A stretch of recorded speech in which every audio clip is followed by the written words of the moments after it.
이 얇은 문은 이 노라를 다루면 안 돼요. 예, 문 무게도 가볍고 소리가 나기 때문에 꼭 요 밑에 문 홈대 속에다가 덧문이 달려 있고 여기 사창이 모기장문이 여기 달려 있고 이제 모기장문이 필요 없을 때는 종이 완전문이 이렇게 달려 있고 이거 한번 돌려보겠습니다. 뒤로 이게 이제 벽이 종이 냉장지로 발라져 가지고 벽이 돼 버리는 거예요. 벽이 돼서 벽 속에서 요 턱쪽에 있는 요 부분에다가 우리가 그림이라든지 글이라든지 여기가 갈매기처럼 이렇게 표시가 턱이 따져 있어요. 그래서 요거를 안에 문 한 부분에 이렇게 작게 해서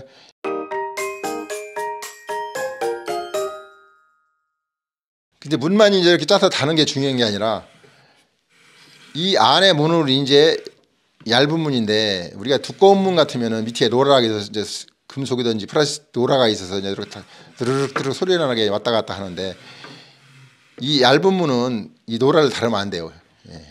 문 무게도 가볍고 소리가 나기 때문에 꼭 요 밑에 문 홈대 속에다가 옛날에는 참중나무라든지 참나무, 대나무를 깎아서 여기다 깔았어요. 우리가 한 3mm, 4mm 정도 되는 두께로 해서 이제 깔아주는데 굉장히 그 기술을 요해요. 우리 여기다 이 홈대 속에다 까는 것도 그냥 깔으면 여기다 위에서 깔아버리면 나중에 다 들떠서 일어나니까 주먹장식으로 안에가 넓게 요 턱이 안에 주먹장식으로 넓게 해가지고 얘 조립하기 전에 미리 끼워가지고 얘 문틀을 조립해야 돼요.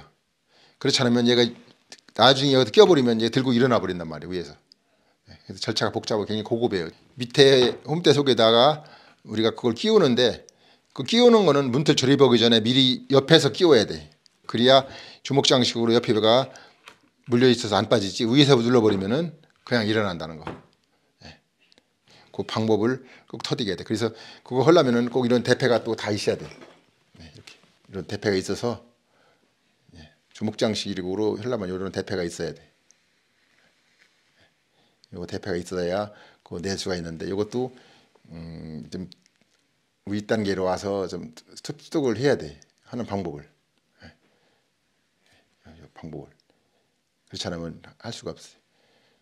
그래서 이제 그런 방법을 안고 하면은 모양은 똑같이 만들어낼 수가 있는데 정식으로 우리가 이제 인정할 수 있는 문이 아니죠. 그러니까 그런 거를 이런 교육을 통해서 정확히 알고 한다고 하면은 굉장히 그 좀 실용성 있는 창호를 만들 수가 있습니다.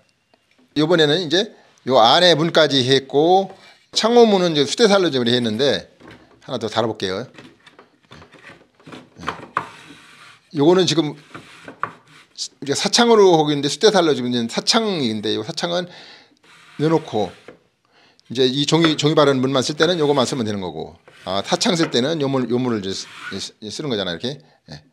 근데 요 문은 여기 수대살로도 할 수 있고 용자로도 할 수 있고 여러 가지 모양이 있어요. 우리가 방법은 그건 안목에 따라서 할 수 있는데 이렇게 놓고 모기장 할 때는 이렇게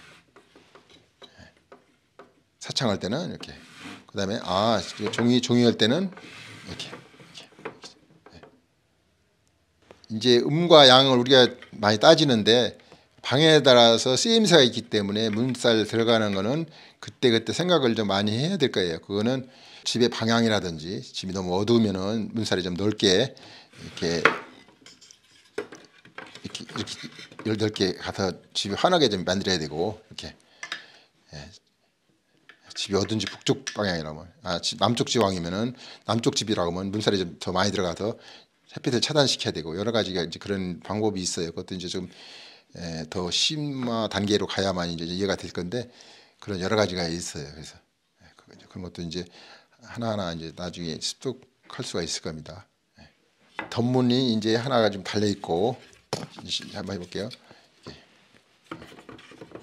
덧문이 달려 있고 그 다음에는 여기 사창이 모기장문이 여기 달려 있고 이제 모기장문이 필요 없을 때는 종이 완전문이 이렇게 달리고 앞문이라 해서 커튼식으로 된 깜깜한 문이 할 때는 이 사창문을 떼고 이 문을 떼고 겨울철에는 떼서 두고 이 용자문을 더 만들어 가지고 여기다 만들어서 앞뒤를 맹장지를 발라서 깜깜한 문이 벽체에 드는 문이 하나 더 더 달리는 거예요. 이렇게.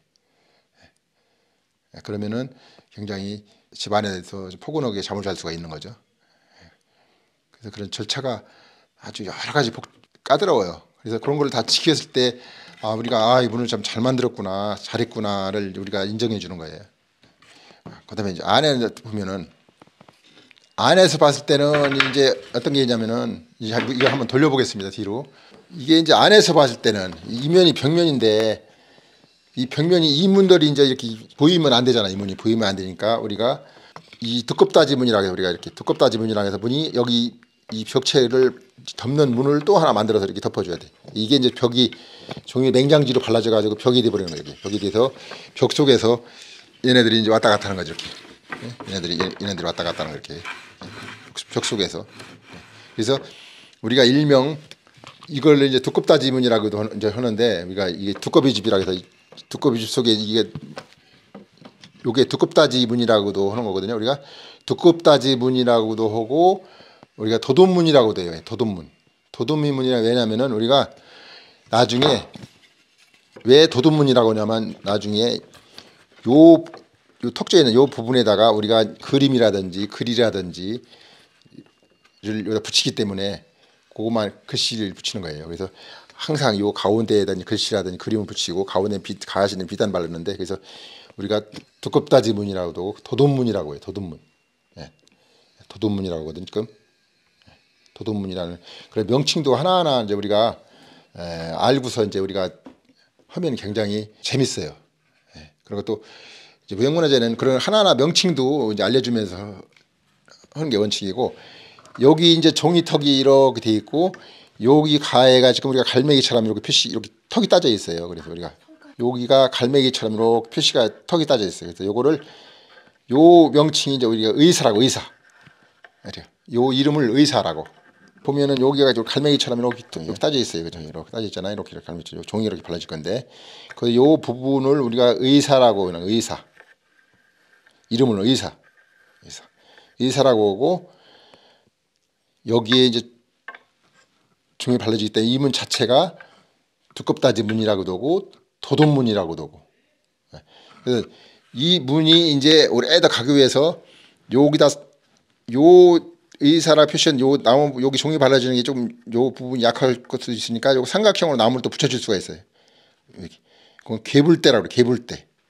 요 삼각형으로 이렇게 네 곳에 나무를 붙여줘요. 그럼 여기 나무가 들고 일어나는 걸 한질 방지고 개불대, 개불대라는 그런 명칭을 쓰는 거예요. 그 명칭 하나하나가 좀 옛날 말이라서 좀 생소한데 굉장히 그런 것도 재밌어요 우리가. 그리고 이제 우리가 문틀이라고 하는데 요 안에 요 문틀을 우리가 요 안에 문틀이라고 하는 전체를 옛날에는 주죽이라고 해요. 주죽. 요 안에 요 틀을 전체를 갖다가 우리가 문틀이라고 하니까 주죽. 주죽이라고. 이제 요즘에는 덧홈 때 뭐라고 이렇게 얘기를 막 하는데 바깥 대따 덧홈따라고 많이 쓰는데 원래는 주죽이에요. 이게 주죽. 이제 두껍다지 문이 들어가려면은 그냥 들어가는 게 아니라 여기 아래 위가 촉이 있어요. 촉이 이렇게 이 촉이 있어서 얘가 아래 위를 홈을 파서 요 촉에다 해서 쭈루룩 껴서도 이렇게 촉에 들어가는 거예요. 이렇게 쭈루룩 껴서 타고 청소할 때는 얘를 쭈룩 빼내고 그래서 여기 촉이 박혀 있잖아요. 이 촉이 요 중간에 이렇게 파고 들어가요. 이렇게 한 6mm 촉이로 해서 여기 요 촉이 여기서 파고 들어가 이렇게 아래에 파가서 요거를 뺐다 꼈다 하는 거예요. 이렇게 뺐다 꼈다. 근데 이제 요 촉이 아래 위만 있으면은 바람이 들어오니까 항상 아래도 있고 위도 있고 원래 여기 옆에까지 있어야 되다. 그래서 바람이 막아주는 그 바람을 다 막아주는 거예요. 이렇게.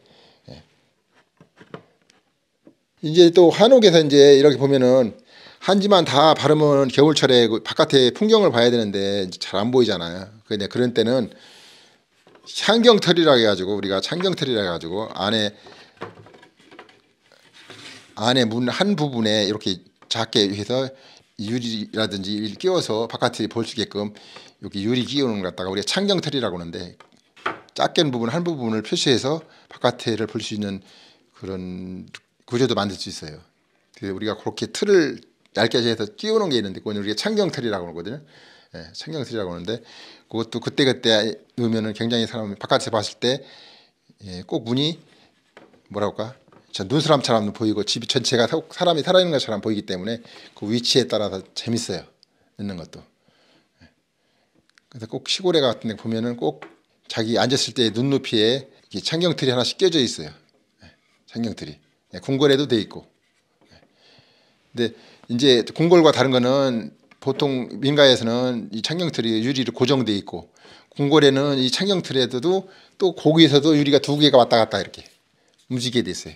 그거를 열 수 있게끔 또 그 차이가 있어요. 민가에서는 그냥 고정이 돼 있고 궁궐에서는 그 창경틀 자체가 유리 두 장이 왔다 갔다 움직인다는 거. 그것도 조금 더 심화 단계겠죠. 그렇게 돼 있다는 거. 굉장히 이 문에 오묘한 게 참 많아요. 철학이 많이 심어 있어요. 우리가.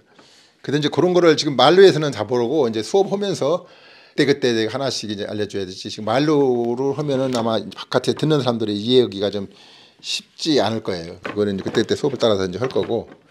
그래서 이제 그런 깊은 단계는 실제로 말로 하고 여기서 수업을 해서 보여주기 힘든 거는 실제로 궁궐에 가서 이제 설명을 해가면서 실제로 만져가면서 하는 게 제일 이해가 빨리 될 거예요. 그래서 그래서 민가하고 궁궐이 왜 다른가, 왜 창경틀이 궁궐의 거고 민가가 이제 차이 나는구나를 아마 이제 그런 설명할 수 있는 기회도 좀 있을 거예요, 우리가.